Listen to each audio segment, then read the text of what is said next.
Dubey sir, now you can unmute and say. Okay. Okay, so good afternoon. Nice to see you all. Namaste. Just 2 minutes, hope we- Peter, before we can formally invite you. I have to make an announcement. I'm truly saddened to inform you that one of our very active members of the JK study group Indore, Mr. Prakash Maheshwari, passed away yesterday. It was a very sudden and untimely demise. We want to express our deep condolence to the family of Mr. Maheshwari. He is survived by his wife and 2 daughters. We all pray for his peace and also pray for the family who will have the fortitude to bear this loss. We'll just be silent for a minute before I take up and start the program today. So just 1 minute silence.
Thank you. We can begin now. So good morning, friends. It's a pleasure to see so many members attending our program today. And our speaker this morning is Mr. Peter Coan. Peter has spoken before this group once, but in case there are members who don't know Peter, I'll briefly introduce him to you. Mr. Peter Coan is an English teacher, writer, and editor with an interest in the ending of suffering and the enjoyment of happiness. He has spent the last 35 years traveling, reading, and practicing various aspects of Buddhism, Hinduism, and the teachings of J. Krishnamurti. As such, of course, he rejects all of these as authorities while accepting them all as causes for gratitude. He is presently trying to develop a coherent exposition of non-dual philosophy, which is practical, evidence-based, and not reliant on any particular religious tradition. Peter is going to speak to us on a theme which is via negative and via positive, no path and all paths. So Peter, you can speak for maybe an hour, and after that we'll have about 20-25 minutes of question and answer session. So over to Peter, and I want to extend a very warm welcome to Peter Coan, who has very kindly accepted our invitation and is here with us to give this talk. Thank you, Peter. You can begin now. And thank you very much for inviting me. So,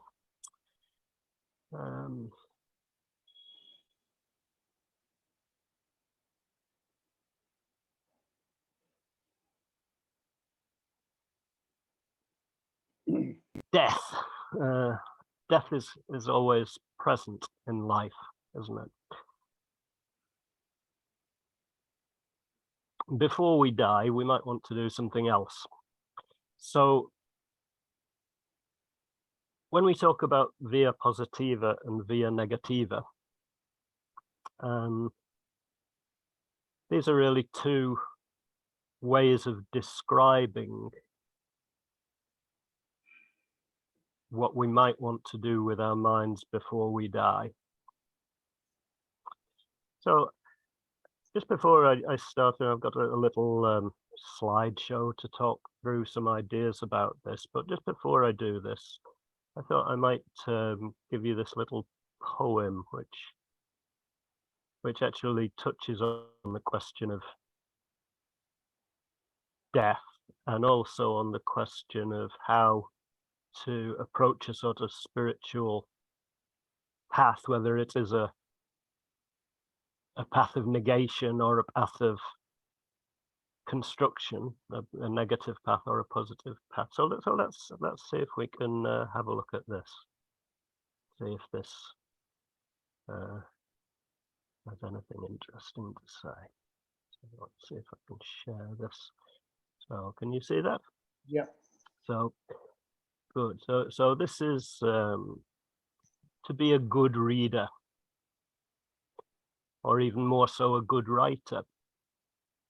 The first qualification is an eagerness for self-change, which is to say, death of self in every moment. So a good book is like that. Each sentence kills you and gives birth to something new. Little death after little death after little death. And then the book ends, the death of these little deaths. And then your life ends, the death of all fear of death. The death of the very concept of death is death. Light is the death of darkness. Truth is the death of lies. Death is the fire of change, inevitable, timely, when the fruit is ripe, and welcome.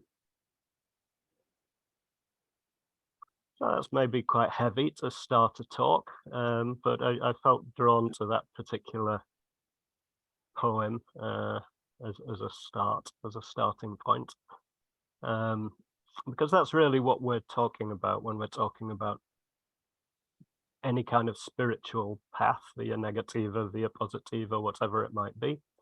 We're talking about deliberately changing the self, which is to say,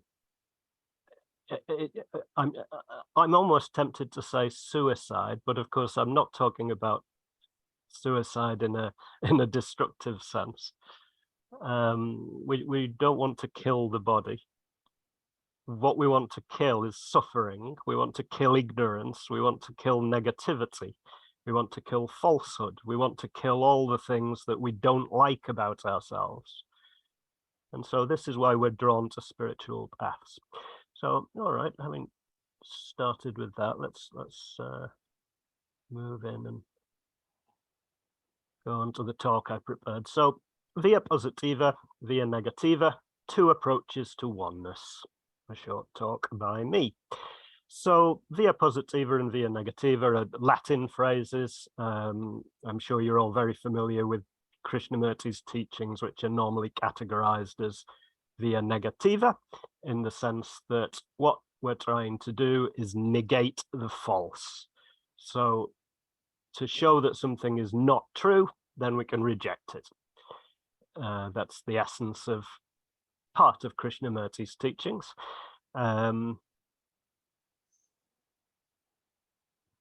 Via positiva is, in a way, the other side of that coin, which is accepting the true, accepting what's true. So let's go in and have a look at that, starting with Krishnamurti's ideas. So of course, this is such a beautiful comment, isn't it? Truth is a pathless land. So 5 words, and in those 5 words is shown as a vision of reality. He's saying that there's this land, this country, this world, which is truth. And then he's saying that it doesn't have a path. There's no paths in it. It's pathless. There are so many ways to read this statement, and I'm sure you've all thought about this a lot, and you all have your own interpretation of what this means. Everybody's interpretation will probably be a little bit different. You probably all have multiple possible interpretations of what it means.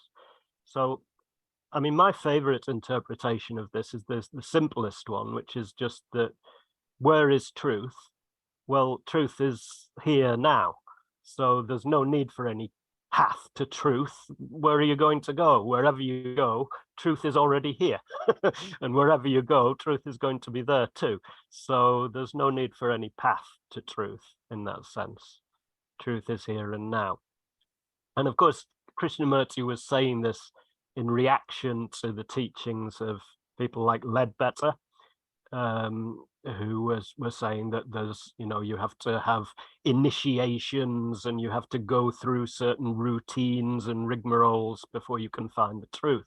And then also that there are different levels of truth. So someone who's been through their 5th initiation can see higher levels of truth than someone who hasn't, and so on. So Krishnamurti was reacting against that, and he was saying, no, I don't believe that. I think truth is a pathless land. It's right here now, it's available to everybody.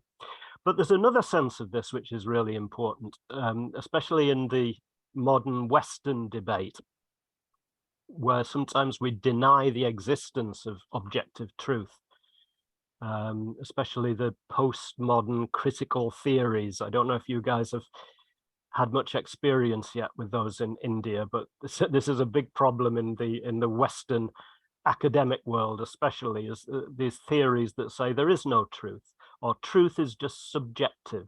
So everyone has their own universe, everyone has their own facts. This is a very, very dangerous set of ideas in my view. And I think Krishnamurti is pointing away from that. He's saying there is such a thing as objective truth. Truth is a real thing. Truth is a real world. We share the truth. If something's true in my world, it's true in your world too. If you think about, I don't know, when Osama bin Laden and his guys flew the planes into the World Trade Center, that happened in my world. In my world, those buildings were destroyed. It also happened in your world.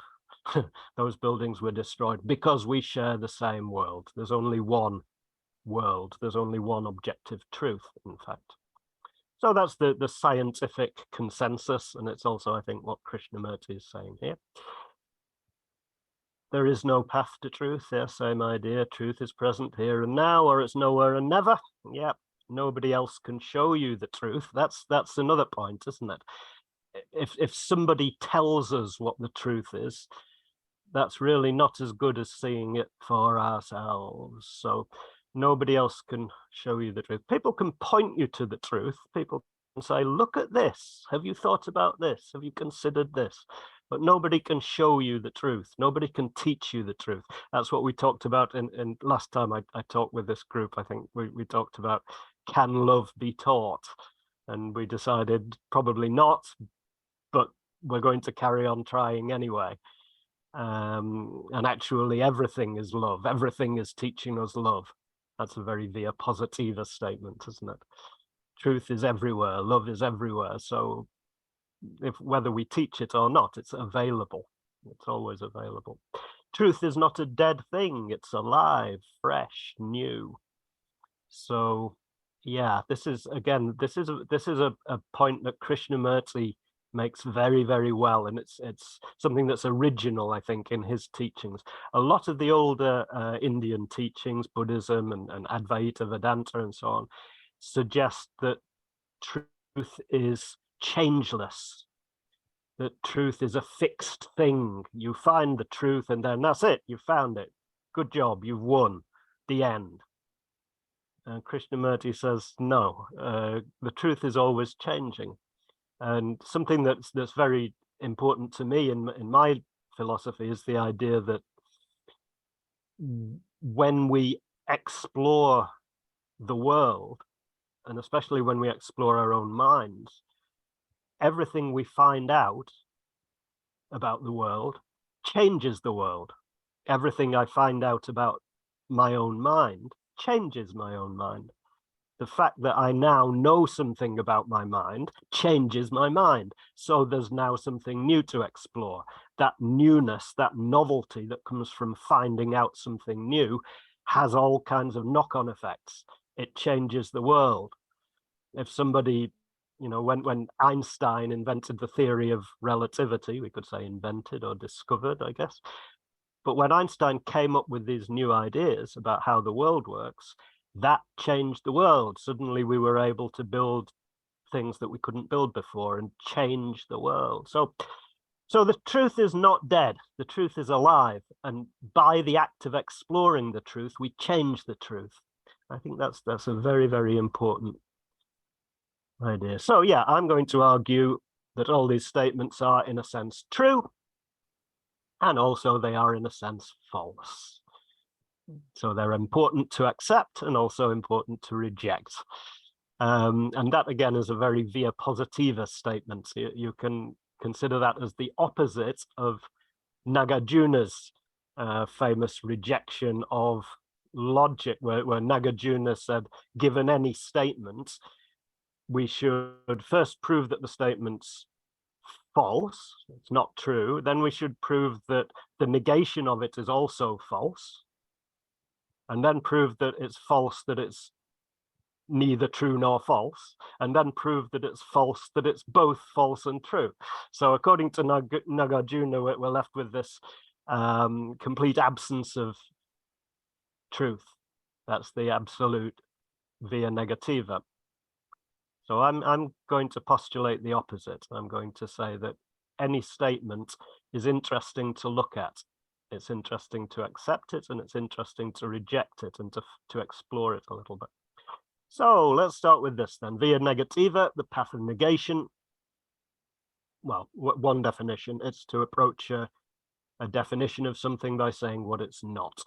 So we mentioned this last time, the question of what is love, and of course Krishnamurti said, well, it's easier to say what it's not. I'm not totally convinced that that's an appropriate or that's the optimal answer to that question.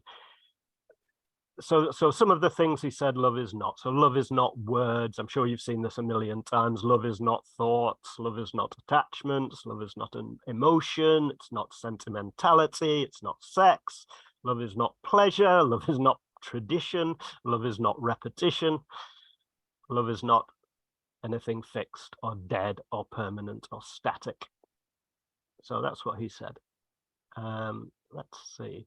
So we don't have many Krishnamurti jokes, so I thought I'd write a Krishnamurti joke. It's a joke, but it's the point I'm making here is quite serious. So a young married couple go to see Krishnamurti talk.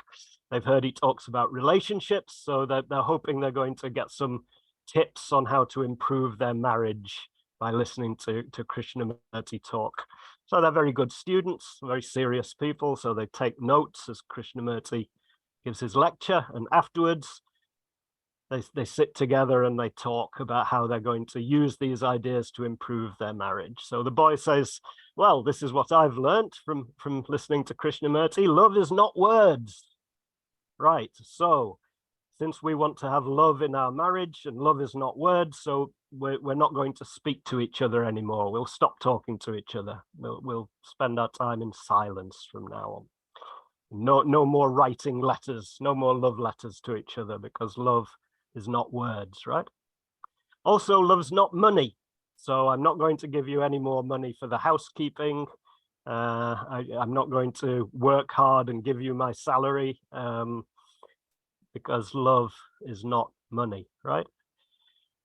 So your love cannot be bought, right? We know that. So I'm going to show my love for you by not buying you, not giving you any money. And finally, love is not emotion as well. So we should both try to cut emotion out of our lives. No more of this sentimental, emotional feelings towards each other. So the girl says, well, now I can see what Krishnamurti meant when he said that love is not sex, because you're not going to get any.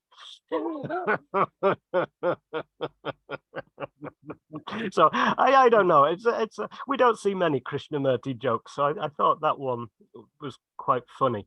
The serious point I'm trying to make is sometimes love is words, isn't it? It's quite important what words I say to my wife and what words she says to me. That's definitely part of our love for each other.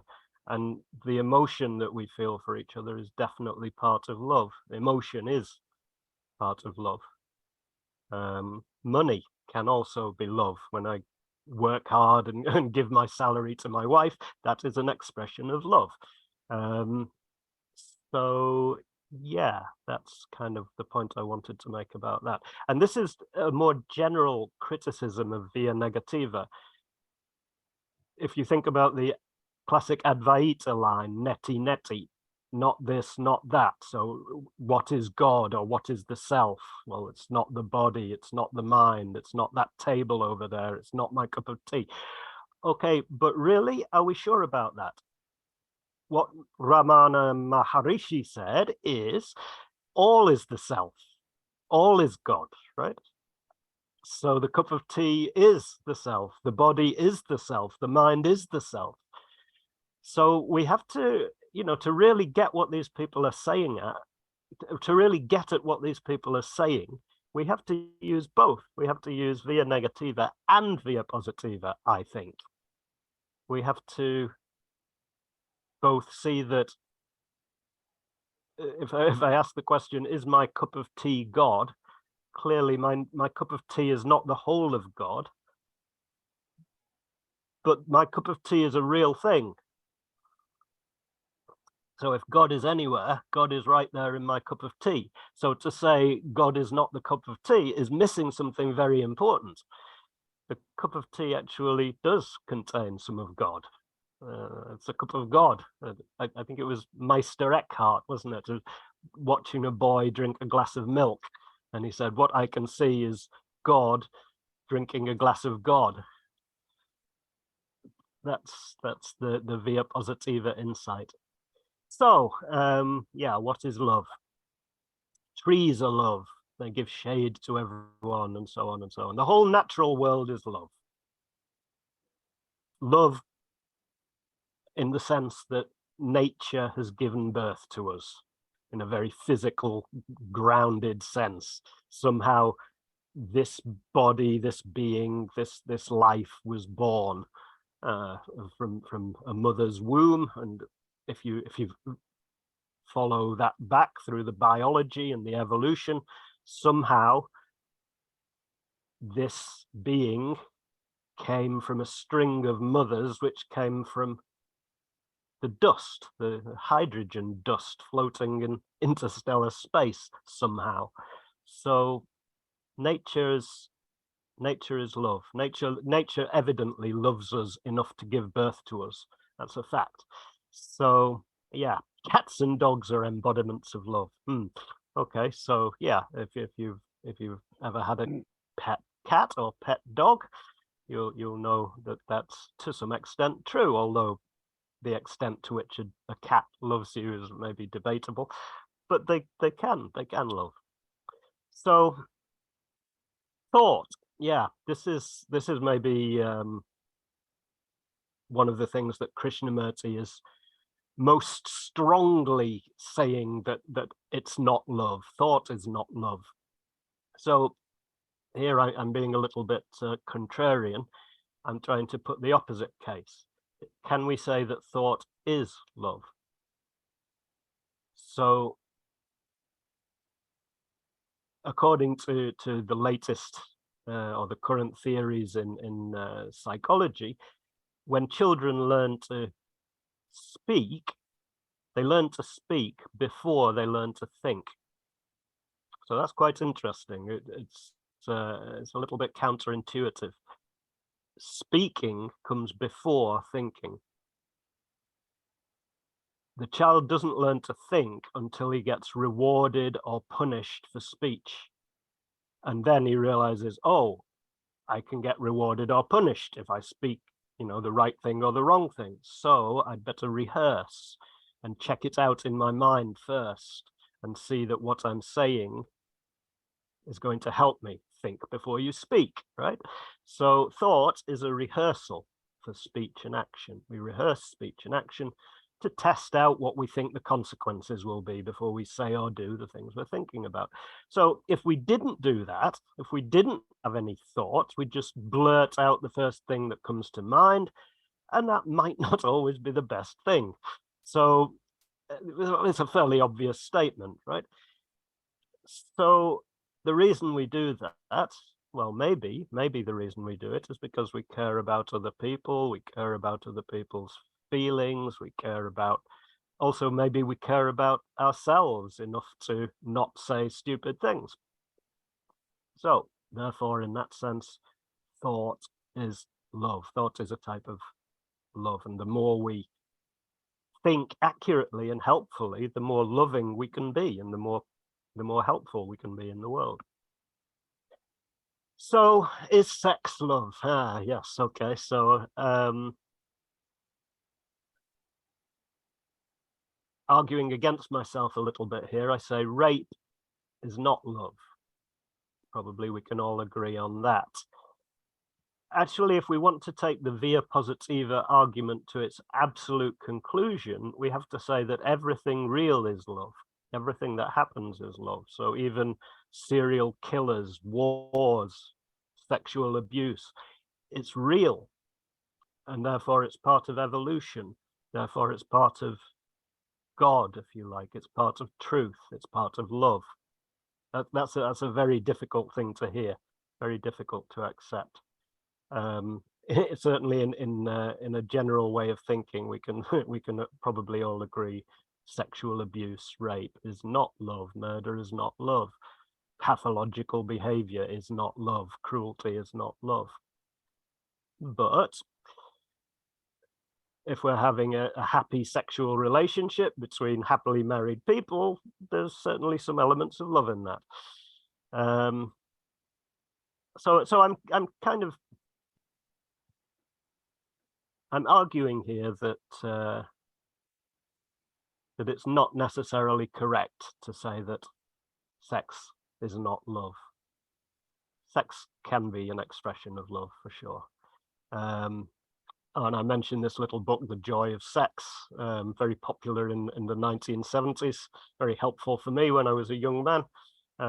Talks a lot about the Kama Sutra and puts forward this idea that good sex is love.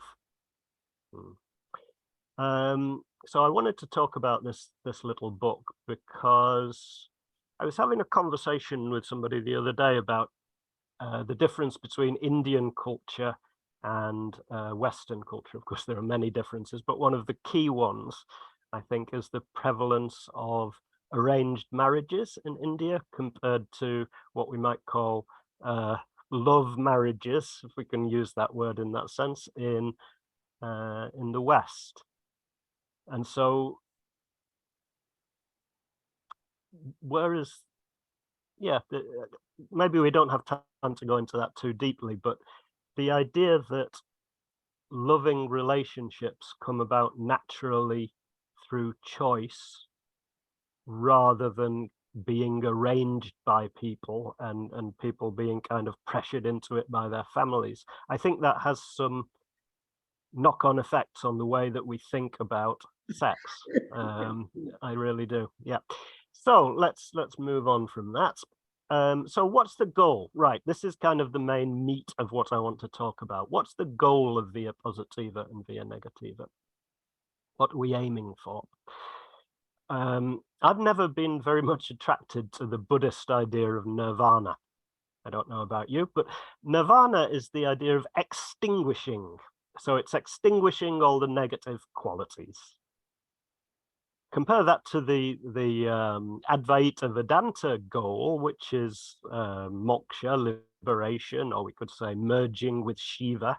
That sounds a lot more fun, doesn't it? It sounds a lot more interesting, merging with God or attaining the bliss of Satchitananda. That sounds much more interesting than nirvana, extinguishing everything that's bad. And yet, when you read the books of, written by the people who claim to have got to these end states, it turns out they're talking about something very similar, just using different words. So here I'm looking mostly at the Christian ideas about this. The kingdom of heaven is within you. Knock and the door will open. Seek and ye shall find. So this is very different actually to mainstream modern Christianity. Mainstream modern Christianity is mostly teaching that you have to be a good Christian and believe in the church. And if you do that, then when you die, you go to heaven. Your soul will go to heaven and live with God in paradise for eternity, which is very nice. And if you don't believe in Jesus and you don't follow the Christian teachings, then you will go to hell for eternity, or maybe only for a short time, depending which version you believe in. But if you look at what Jesus said, he said this: the kingdom of heaven is within you. So it's here and now. So Jesus's version of the kingdom of heaven sounds a lot like Krishnamurti's version of truth. It's the pathless land which is available. You can find it for yourself. It's here and now. So Jesus said, oh yeah, this is the Gospel of Thomas, which of course is a book that's not part of the mainstream Bible. I think they deleted it from the Bible in the Council of Rome in 415 or something like that. So, but the Gospel of Thomas is a very nice, I'm sure many of you have read it, a kind of Gnostic or non-dual set of interpretation of the Christian teachings. So let him who seeks continue seeking until he finds. So there's this idea that we look for it and then we can find it. This is something that's largely vanished from mainstream Christianity, the idea that we can find it. And I think this is something quite beautiful and quite important. When he finds, he will become troubled. When he becomes troubled, he will be astonished and he will rule over the all.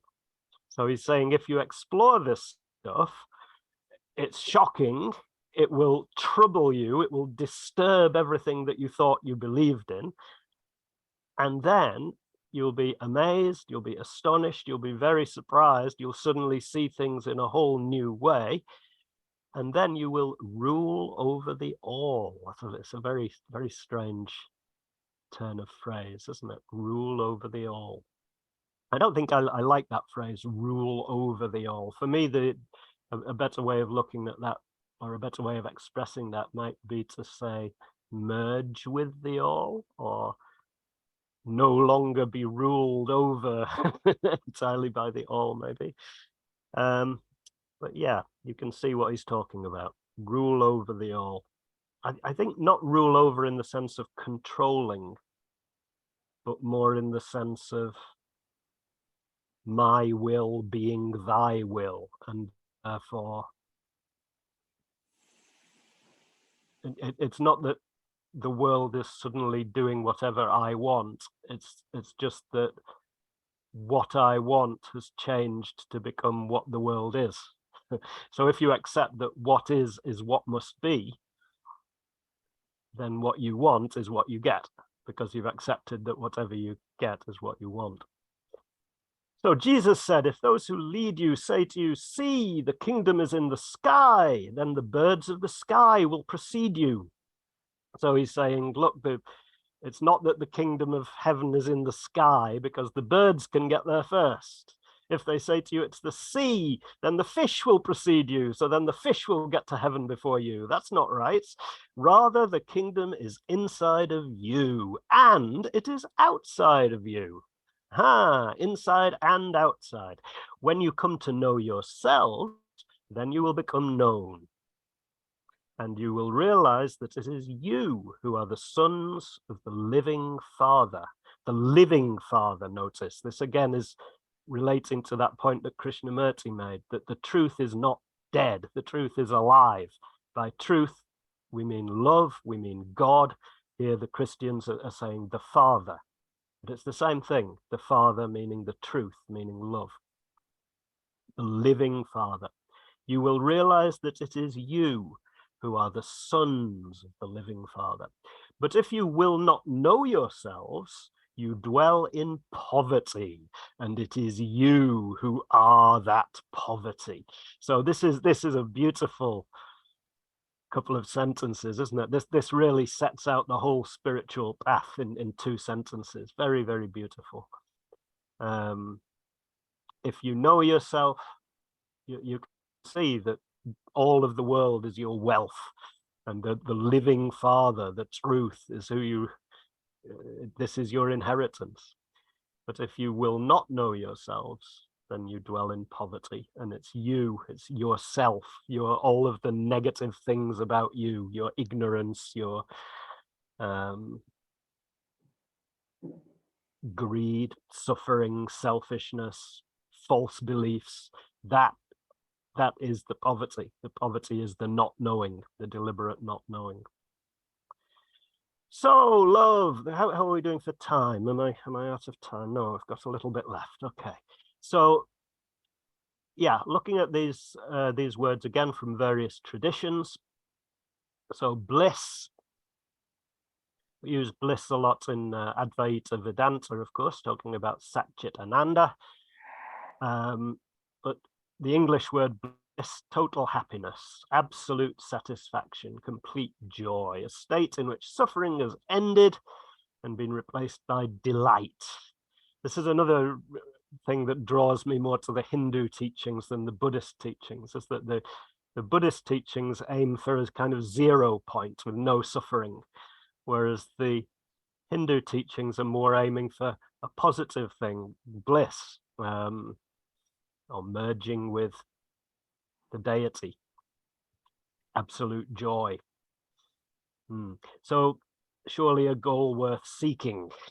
And seeking implies a path, doesn't it? It implies that you're running around looking for something, and yet we know that the thing we're looking for is right here. It's right here and now.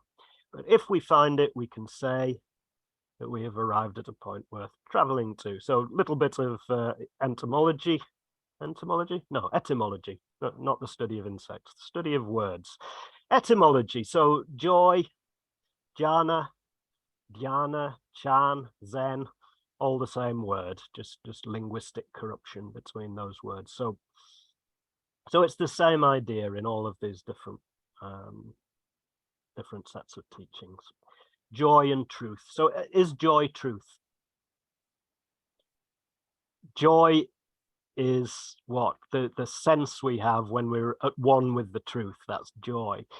Sometimes, of course, the truth can be very painful, right? It can trouble you, as the Gospel of Thomas said. But then it astonishes you, and then there's joy.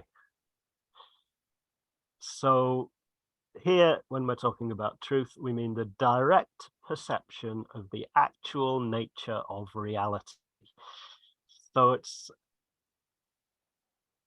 there's this question, it's a very nice question, isn't it? How do we know that we're perceiving reality? How do we know that it's not just an illusion? And in a sense, it doesn't matter. What we're perceiving, what we're feeling, is what we're really perceiving and what we're really feeling. So in that sense, it can't be an illusion. It's not if I hit myself on the face and it hurts, it's not an illusion that it hurts, it really hurts. And if I have a mystical experience and I feel the joy of oneness with God and my heart fills with compassion for other living beings, that's not an illusion, it's a real experience. So there's no question about, is it an illusion, really? What we feel is real feeling. What we perceive is something, it's a real perception. So seeing that actually is faith. Not faith in the sense of following one religion, but faith in the sense of the direct seeing of the basic goodness of what is. So seeing that this is, and that's good. What is good. That's faith. Without that faith, we're stuck. We're stuck in cynicism, nihilism, misery, solipsism, conventionality, or despair. Those are the options if we don't have faith.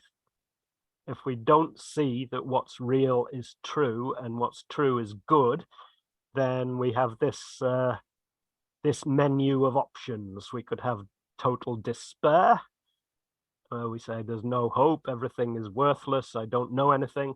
We could have conventionality, where we just follow convention, we just do what everybody else does. We don't think about anything, we don't ask any questions, we just go along with the society around us.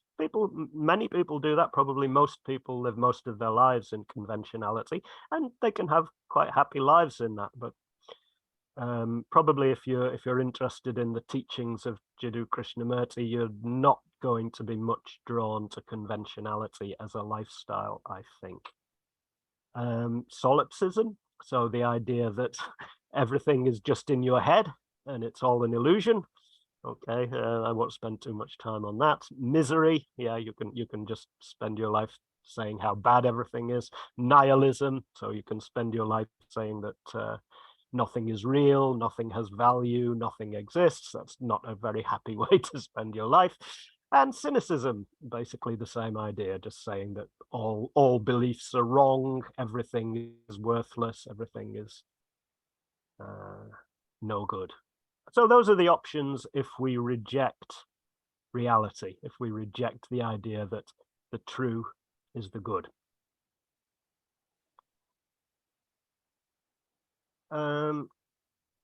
So on the other hand, if faith has no supporting evidence, is it just a fairy tale? Just something that parents tell their children. So if you're not sure whether reality is real and whether the truth is good, if you're not sure about that, then you're in a difficult situation, aren't you? You're asking, is all of this just a fairy tale? So let's have a look and see if we can find some evidence to support the idea that maybe truth is good and reality has meaning and there's something good happening here. Is it possible to see the world as beautiful, meaningful, joyful? My answer is yes. There are several therapies proposed for those who lack faith. So therapies is the key word here. What we're saying is the lack of faith is a cause of suffering. That is, it's a cause of disease, and therefore a medical kind of approach, a therapy is what's needed for lack of faith. So conventionally, and if you're, maybe conventionally is the wrong word, but in many traditions, there are therapies available for lack of faith. So mantra, japa, yoga, cognitive behavioral therapy is very much a modern version of this. So cognitive behavioral therapy, if you don't know, I'm sure many of you do, but it's where we encourage people to analyze their own thoughts and ask, is this really true? Could I be thinking something better instead? So if you're constantly having thoughts about my life is worthless and so on, can we change those thoughts and instead think, well, actually, I did something good today. I have many good things in my life. I have many causes for gratitude. So cognitive behavioral therapy. Holistic therapies like eating good food, eating a whole food plant-based diet with plenty of exercise and a friendly community around you. If you can get that, you're very lucky, and you should certainly take advantage of that. I mean, I see a lot of people who have, you know, plenty of money and plenty of free time, but they eat very badly. They eat McDonald's, hamburgers and things like that, and they don't get any exercise, and they don't really have much community. And the result is lots of negative thinking and a general lack of faith about the world. So then there's meditation, various types of meditation, formless meditation, simply be aware, just listen. When you are completely attentive, there is no self. Yeah, so this is formless meditation, awareness of awareness, self-inquiry, who am I? So all of these, which we could call traditional paths, Kay would probably object, Krishnamurti would probably object to calling his approach a path, but I'm going to do it anyway. His path is one of awareness, attention, formless meditation, and negation of the false. And that's a good, healthy path, I think. So that's all of these things are ways of discovering the evidence that life is good, truth is good, truth is a cause for gratitude and joy. Conclusion. So both paths and no path. We shouldn't get caught in intellectual rigidity and dogma. We shouldn't say via negativa is right and via positiva is wrong, or the other way around. We should be we should use both of them as tools. We should be grateful for both of them. We should be grateful for all the tools we have at our disposal to improve our lives. So, I didn't really mention scientific method. Very important example of via negativa. Karl Popper, you probably know the philosopher Karl Popper, who said that the purpose of science is to falsify. So you have a hypothesis and you find evidence that that hypothesis is false. And by doing that, science progresses. So that's an excellent example of via negativa in practice, which has led to technology like the technology we're using today. Internet and smartphones and cameras and so on, all comes from the scientific method, which comes from via negativa. And yet, in the scientific method, we also have plenty of space for via positiva as well, because before we can falsify a hypothesis, we have to create a hypothesis. And creation of a hypothesis requires looking at what's real and having a guess at how it might work, and having the confidence to do that, to say, oh, how does this work? Oh, maybe F equals ma. Let's do some experiments and find out whether force is the same as mass times acceleration. And so first of all, we need to create our hypothesis, then we try to falsify it, to negate it. So scientific method involves a little bit of both, but it's mostly via negativa, isn't it? Reject the false. What remains may have value. So, I was going to mention Sherlock Holmes as well. Arthur Conan Doyle made Sherlock Holmes a big via negativa fan, didn't he? He said, what was it? When you remove the impossible, whatever remains, however improbable, must be the truth. And so the fictional detective Sherlock Holmes used via negativa to solve his cases. So that's quite fun. And via positiva, what happens is what must happen. What's real is what is good. Is love, is truth, is reality. So that's me saying what I think via positiva is. So that is pretty much all I have to say about that. So shall we stop there and turn that over to questions? Oh, I see we have some.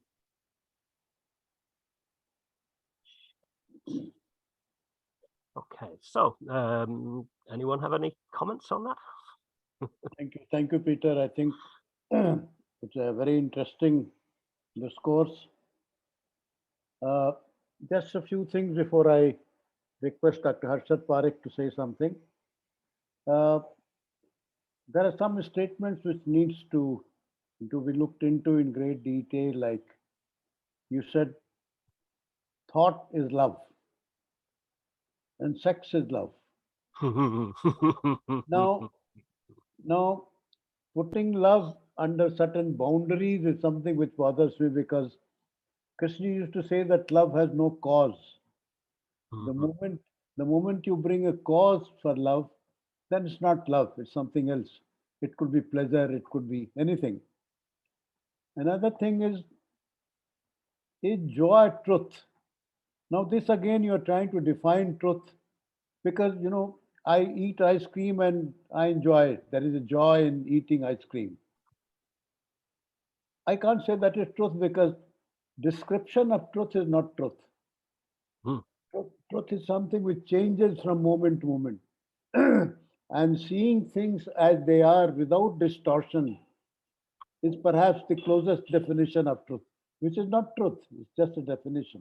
So these are the few comments I wanted to make, and I leave it to Harshad Bhai to say something. Please unmute yourself. Yes. Are you able to hear? Yes, yes, absolutely. Thank you, Peter, and thank you, Dubeji. When I was young, I was very much attracted to Ramakrishna. And then later on, I got very much attracted to Krishnamurti. And they both were completely opposite. And even after reading Krishnamurti, I am still attracted to Ramakrishna. And the ways of Ramakrishna and Krishnamurti, they were completely opposite. When Krishnamurti says, truth is a pathless land, then it seems to me that that is true for Krishnamurti because he has already seen something behind the appearance. And so, and for him, there is nothing to do except just looking at what is and moving with what is. But Ramakrishna, he worshipped as a Hindu, as a Muslim, as a Christian, as a woman, as a monkey, and later on he also went through Vedanta teachings, and he came to the same conclusion that whatever you do, but maybe how you do, that is very important. And so the person who is worshipping or not worshipping is important. And the method doesn't matter much.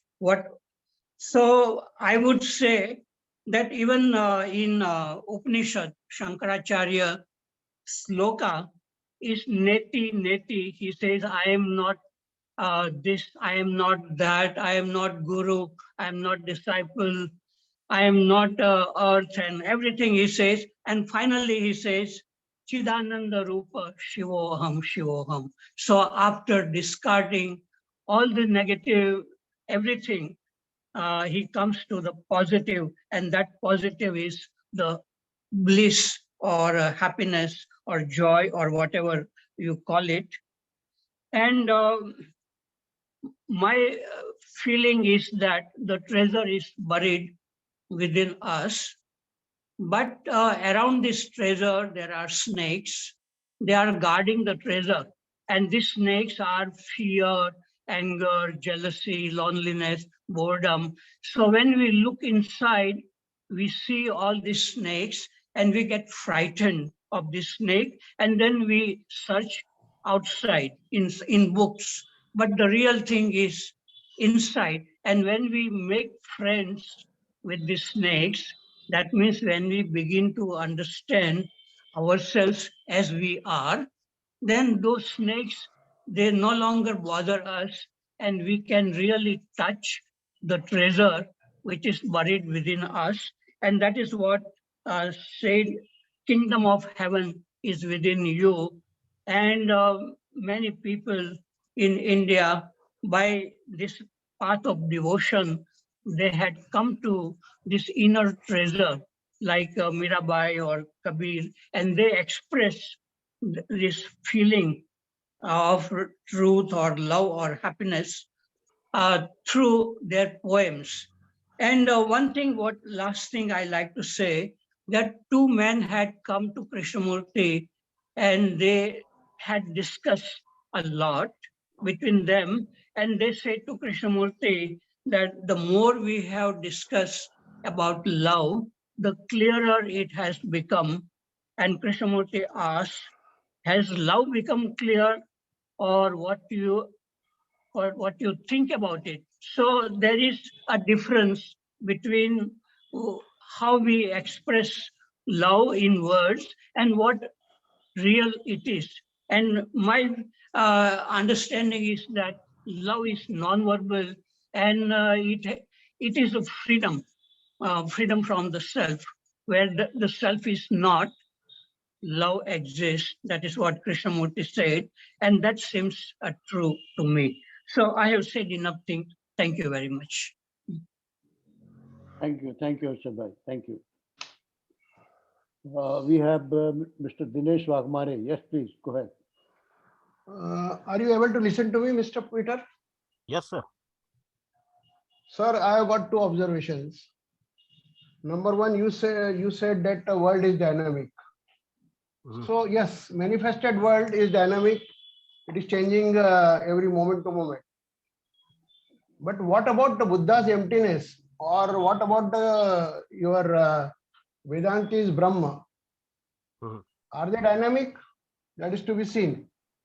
When we go at a deeper level, we see that both the extreme entities, what they have referred, they are not dynamic. Or at least they said that we cannot make any comment about that, whether it is dynamic or whether it is static. So, of course, world is dynamic, no doubt about it. This is one thing. Number two, what my observation is, yes, I also agree that you have come to a right juncture where thought ends as an intellect. And in my views, what you have called practices for lack of faith, they are actually basically, in my views, positive energy enhancers. Positive energy enhancers to find out what is behind this manifested world. So they are not just for the lack of faith. They are actually when you are lacking your positive energy because of all your this negative energy. What you have got more negative energy in you, then you have to use these practices. So my next question is, are you following any practice apart from this meditation? So, okay, practices that I'm following. I do hatha yoga most days. I meditate most days. I don't eat meat. But if you're focused on this kind of thinking, everything is practice, isn't it? Every sensation is practice. Every thought is practice. I mean, when we talk about mantra, you know, maybe we have a mantra going around like everything is love, or Mani Padme Hum, whatever it may be. That's a very rigid kind of mantra. But if we're practicing in a more flexible way, we're always having these kind of thoughts, but in a new way in every moment. Whatever comes in, we're seeing that as God or as truth. And actually, to get back to a point that somebody else made earlier, somebody said that it's wrong to say that truth is love because that's defining truth. But it's not. It's merely saying that the word truth and the word love and the word God and the word reality, these are all words that point to this amazing thing which cannot be defined and which is dynamic. Right. So it's not that I'm trying to pin down truth and say truth is love. It's that I'm saying all of these words point to the indescribable dynamic thing. Now, what you said as well there that I think is quite a common idea, comes from classical Advaita, is the idea that Brahman is behind the manifest world. Now, I don't interpret it that way at all.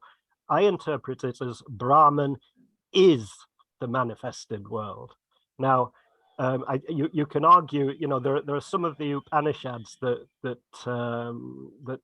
that sound like it's my interpretation and some that sound like it's your interpretation. So you can take your pick if you want traditional authorities. But for me, what's important is that when I look at the world, I don't see any need for there to be something hidden behind it. I don't think that's what it is. I think it's all what it is, and what it is truth. It's God. It's not that God is hiding behind it. It's that God is it. This is the kingdom of heaven. It's not that the kingdom of heaven is hiding behind it. It's that this is the kingdom of heaven. I don't know if I'm explaining that clearly or making sense, but that's how I see it. There is unmanifested world also, no? Well, is there? If there is an unmanifested world, how would we know about it? Because it's not manifested, so there is no possible way for us to know about it, right? So what we can see is the manifested world, and the manifested world includes things like bliss, joy, love, truth, all of the things that we see around us, nature, happiness, mothers looking after their children. These are real manifested things. They're not something hidden. They're not something that exists in an unmanifested place. I think when people talk about an unmanifested world, or they talk about heaven in the sky or paradise, or something that we see in the depths of the deepest meditation and so on. Now, I've done a lot of meditation, but I don't see anything in my meditation that is fixed or dead or static. I don't see anything that is not changing. And I also don't see anything that's infinite, by the way. I don't hold at all with the classical idea that that God is omnipotent or omniscient. It seems to me very much that we live in a finite, imperfect world where everybody and everything is doing their best. And that's why we are needed to help. We need to do our best too. This is not a perfect world. This is a world that's full of suffering and incompleteness and pain and death. And we need to keep working. We need to keep working on ourselves and on the world. We can see the world as beautiful. We can see the world as meaningful. We can see the world as sacred, because it is. And it's not that something behind it is sacred. It's that this is sacred. You and I are sacred. This is sacred. This moment is sacred. Not something hiding behind this moment. This moment is sacred. That's how I see it. Thank you, Peter. Thank you. We'll come to Dinesh a little later. Let's hear other questions.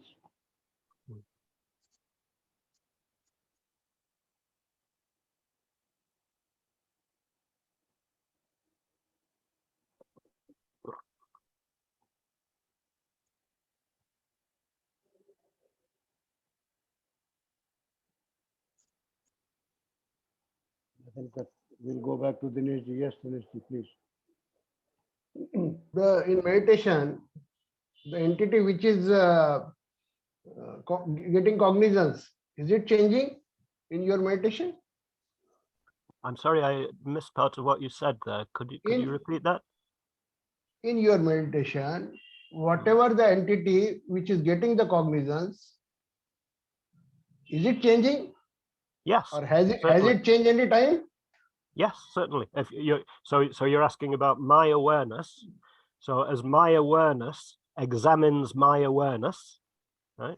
The observer is the observed. I'm aware of my own awareness. I'm exploring that. By doing that, there's a change. There's a growth. There's an evolution. That's the point. That's why we're doing it, isn't it? To develop,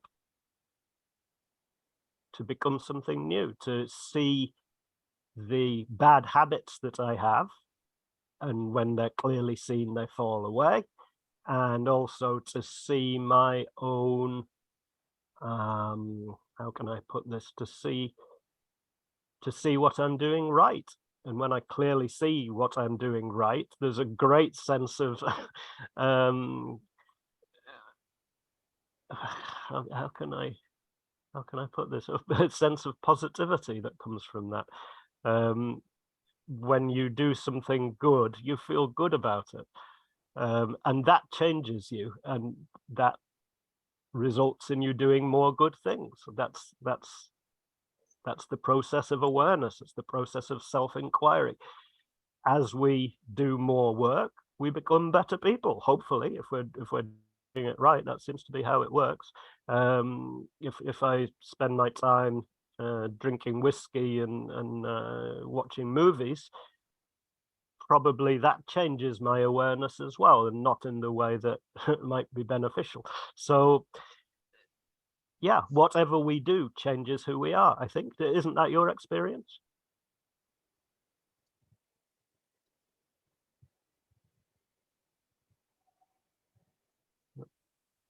What we do changes who we are. This is my experience is this is just the registration which you are talking about. The basic entity which is getting the cognizance is not changing.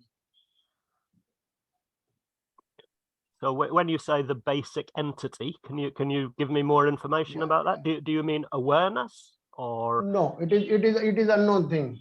It is beyond any explanation. Okay, so there is a wall. There is a wall there.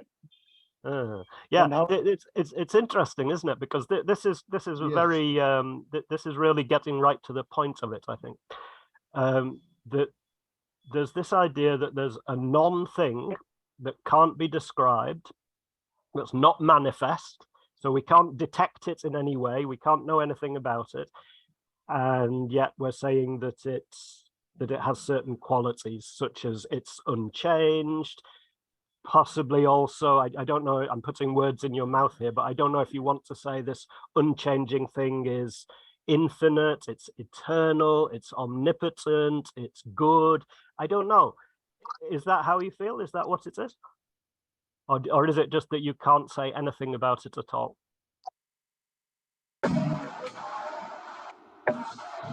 Sir, I just want to say something. Let Dinesh finishes what he has to say, then we can come back to you. I think what I meant to say, if you use the metaphor, then the basic electricity nobody knows, but we can see the effects of electricity. We can use the electricity, but what is basic electricity we don't know.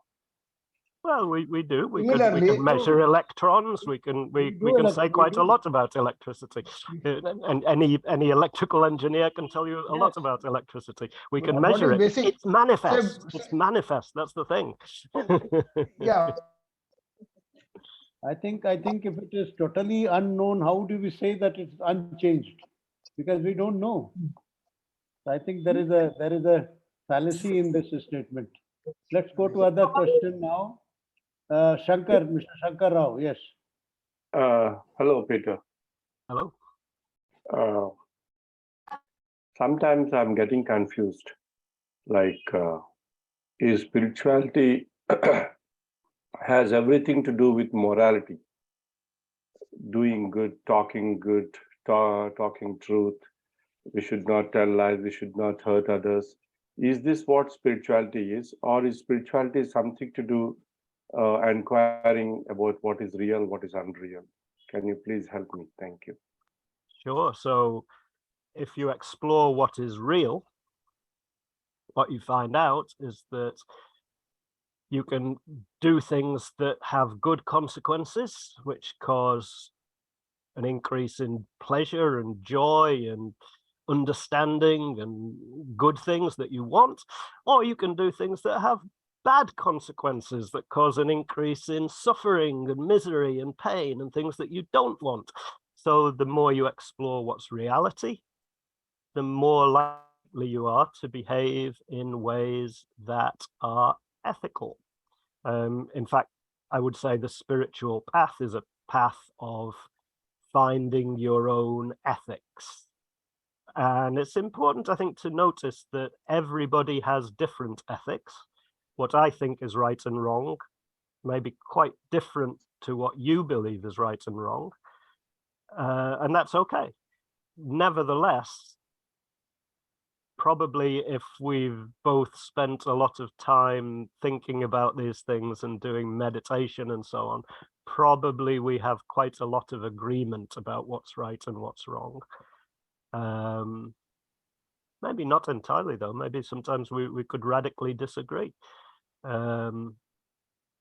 It depends on our own experiences, doesn't it? And it might also be the case that the more we pursue spiritual practices, the more idiosyncratic our ethical systems become.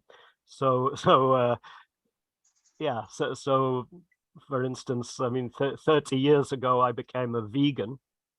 I was a vegan for about 5 years. And at that time, there were very few vegans in England where I was then. So I was kind of out on a limb. My ethical beliefs were quite different to most of the people around me. And that doesn't mean they were wrong or I was right. It's just that's what I believed in. So I did that. Later, I stopped being vegan and I relaxed that a lot. And I went back to eating things like eggs and cheese and fish as well. But I still don't eat meat.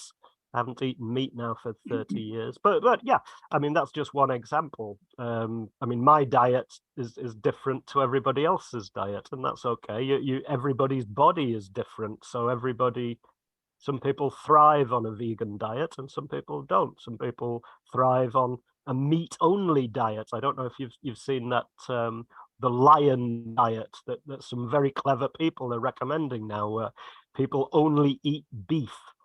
And if you suffer from lots of autoimmune diseases, it turns out that eating a diet of pure beef actually cures serious autoimmune diseases and makes it possible for these people to live healthy, happy lives again, whereas before they were on the point of dying.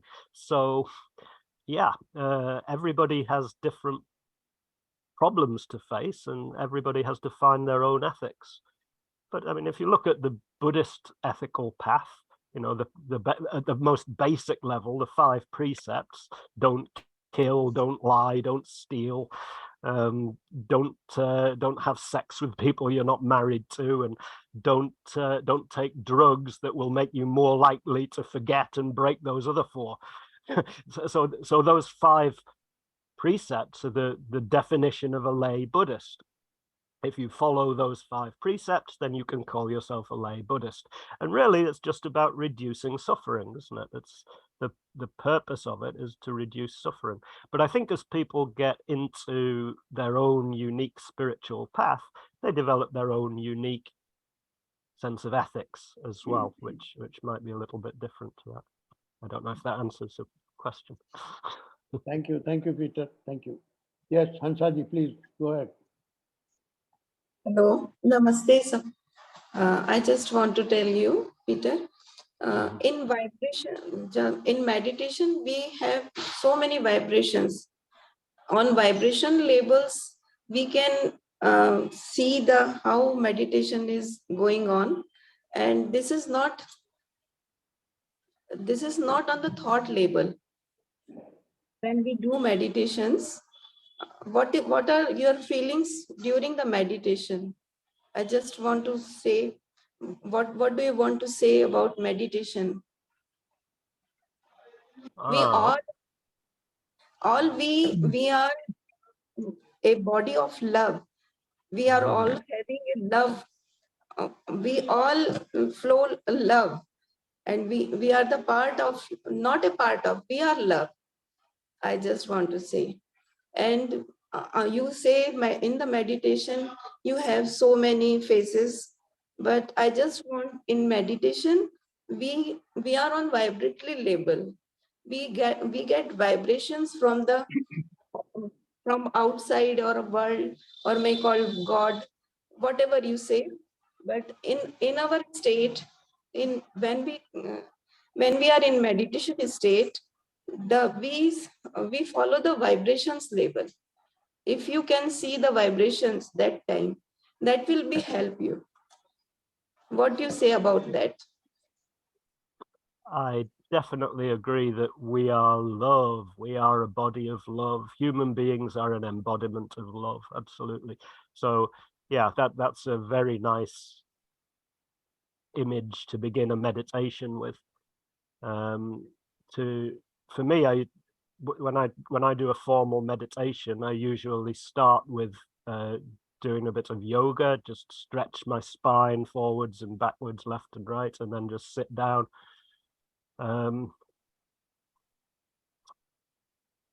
feel what's happening in my body to begin with. So yeah, feeling the energy in my spine and my heart, feeling the tingling in the palms of my hands and the soles of my feet.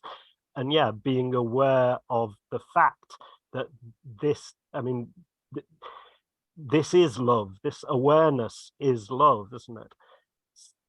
When we say meditation, we're really talking about awareness and being aware of what awareness is. And what is awareness? Awareness is love. And so there's that at a superficial, not superficial, that's the wrong word, but at the beginning of the meditation is that awareness of the body and the fact that the gratitude for the body as well. I have a body. Wow, lucky me. I have a body with senses and fingers, and I can walk and breathe and feel the wind, the breeze on my face, and listen to the birds singing or the noise of the rain outside. It's raining quite heavily here today. And that's a very beautiful way to start meditation, and then going in and seeing what is this awareness, not asking that in a verbal way, but feeling what awareness is, being aware of what awareness is. And that's it becomes a recursive loop. It's being aware of what awareness is. It's like sitting back in an armchair of awareness. And then that goes outwards, doesn't it? It goes in up to a certain point, and then you realize what this is doesn't have any boundaries. It goes outwards, and there's gratitude for this entire universe which has made this possible, which is here, which is this. The whole universe is what has made this moment of awareness possible. So I mean, it's difficult to say what happens during meditation, because every meditation is different, right? There's no such thing as repetition in meditation. Nobody ever has the same meditation twice, or at least I don't think so. Now, when you talk about vibration, I come from a scientific background. So for me, when I hear the word vibration, I think about sound vibration, light vibration, things that we can measure, things that are in the manifest world. Now I get the sense that's not quite what you mean. And I often hear people talking about vibration. Maybe we can find some common ground if I talk about Om, meaning the universal vibration, because that's certainly played a big part in lots of my meditation practices. So the awareness of Om meaning the universe, the manifest world actually is Om. So this isn't exactly a sound vibration, and it's not exactly a light vibration. It's everything being conceived as a vibration, which we can write in that symbol Om, or we can feel it directly as Om, or as the silence that holds all the sounds. A meditation practice I like, which I kind of picked up from Krishnamurti, is just listening. So if you just sit and listen, especially sitting outside and listening to the most distant sounds, and as you sink into that, the most distant sound, the quietest sound, is the sum of all sounds. the sum of all the vibrations, and that's It's the silence that contains all the other sounds. I don't know if that makes sense. But what do you mean exactly when you say vibration? What exactly do you mean?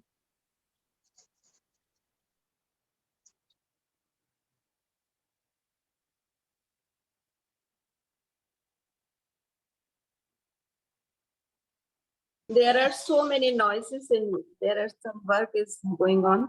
So there are so many noises in my in-laws home. I just want to, there are some, and when we start meditation, we feel so many vibrations in our hands, starting with, and we get something, after vibrations, we can see so many stages in meditation. It's on our experience only. It's only my experience. You can't experience by my experience, but you can practice it. We can feel all things around us, all vibrations in everybody, every even the non-living things. We can get vibrations from that. This is the all when we practice meditation, there are so many ways of doing this, and I've practiced so many types of meditation. But what I feel in meditation state, we are on all other state. We cannot explain it in words. We can only feel it. Thank you, Hansa. May I make a comment? Yes, please. Yeah, it is about meditation.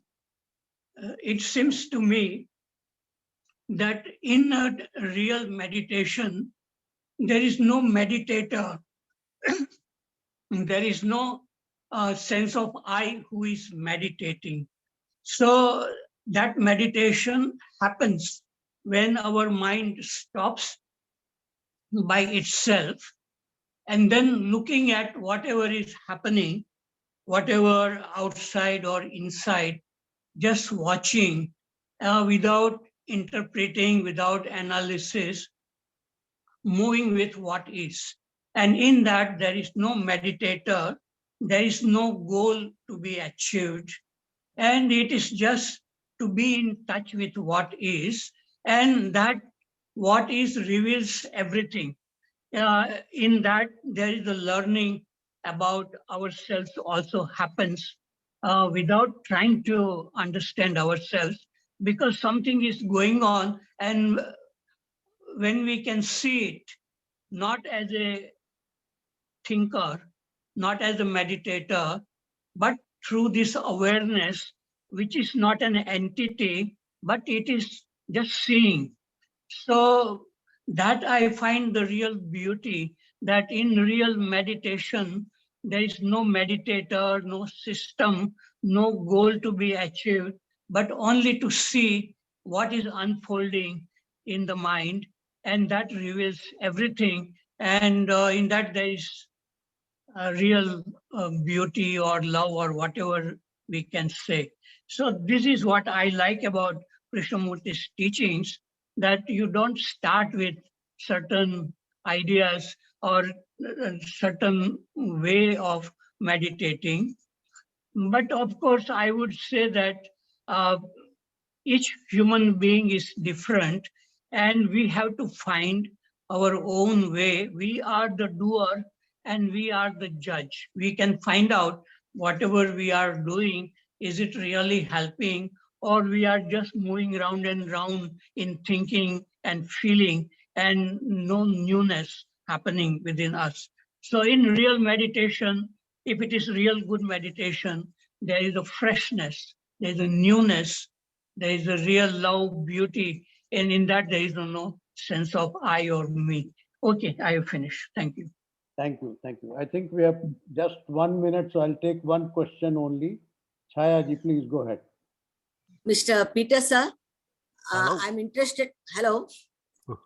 Yes, please go ahead. Peter, sir. Hello. Hello. Yes. Hello. Sir, I'm interested to know what was your immediate impact on reading Krishnamurti's teachings for the first time? How did you take it? What you went through when you read through Krishnamurti's teachings for the first time in your life?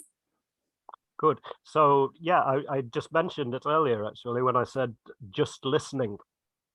So actually, the first time I read Krishnamurti, I was 17. And I just read a book by Maharishi, not by Maharishi Mahesh Yogi, but about Maharishi Mahesh Yogi. And so, of course, this book was talking all about transcendental meditation and how wonderful it was, but without teaching you how to do it. Because if you want to learn transcendental meditation in the Maharishi method, you have to go to their meetings and pay them, I think it's $1,500 or something to get your mantra. So I was very repulsed by that idea. I didn't want to. Also, I didn't have $1,500.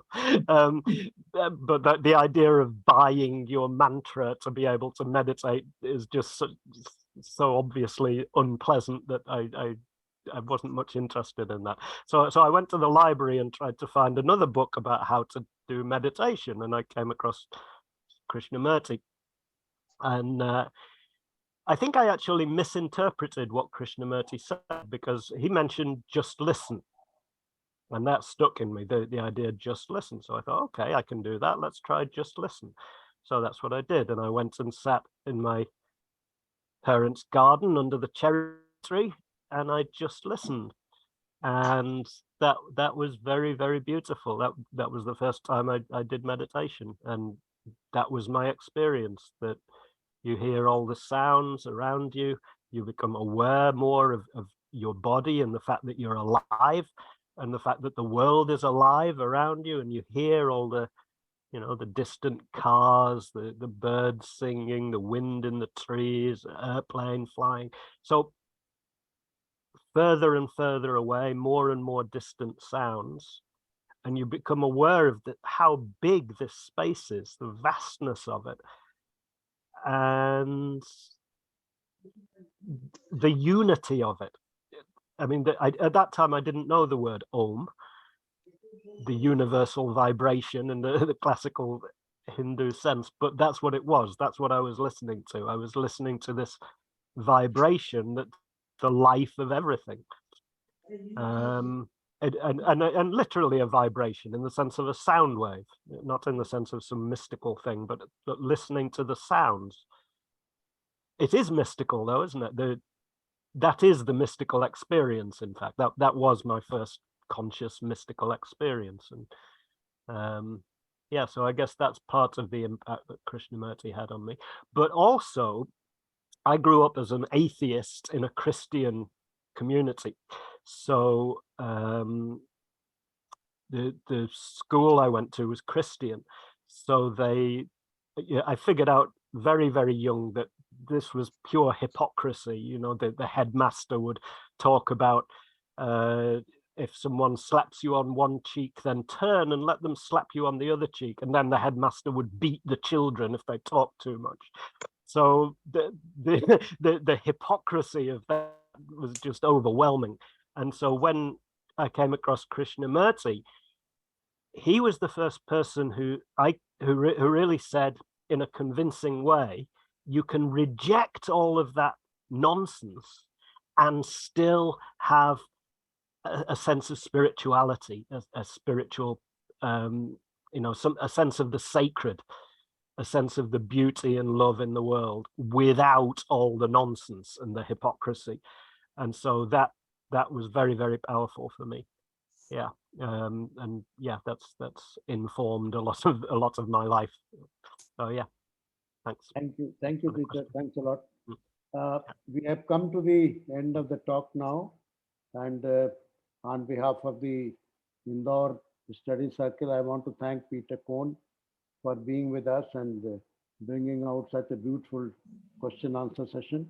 Thanks a lot, Peter. Maybe we'll invite you once again sometimes in future. And next Sunday, we have Mr. S. Gopalan at 11 o'clock. He is going to talk on reverse engineering, the critical tool for understanding. So if you're free, please do join us. With these words, I want to thank Peter once again. Thank you. Goodbye. Bye-bye. Thanks to Thank you. every participant. Thank you.